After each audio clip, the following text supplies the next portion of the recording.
Thoyakkavu Safdar Hashmi club സംഘടിപ്പിച്ച സഫ്ദർ ഹാഷ്മി അനുസ്മരണം Kerala Lalithakala academy chairman Murali Cheeroth ഉദ്ഘാടനം ചെയ്തു.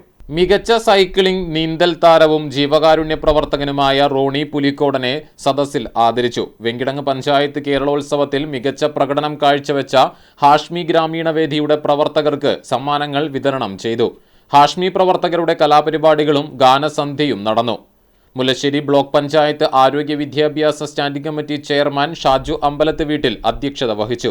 ചാവക്കാട് സർക്കിൾ സഹകരണ union chairman T V. Haridasan, P A. Rameshan, K A. Balakrishnan, Venkitangu panchayat വികസന standing committee chairman Poornima Nikhil, special public prosecutor advocate A K. Krishnan എന്നിവർ സംസാരിച്ചു. സാമൂഹ്യ നീതി നിലനിൽക്കുന്നത് എന്തുകൊണ്ടാണ് സുരക്ഷിതമായിട്ട് നമ്മൾ എല്ലാവർക്കും ഒരു വഴി വെച്ചു കൊടുക്കുന്നത്? പക്ഷെ നമ്മൾ തിരിച്ചറിയേണ്ട ഒരു സത്യം എന്ന് പറയുന്നത് ഇന്ന് ഈ ഫാസിസത്തിന്റെ എലിമെന്റുകളൊക്കെ തന്നെ നമ്മളുടെ ഇടയിൽ കയറിക്കൊണ്ടിരിക്കുകയാണ്.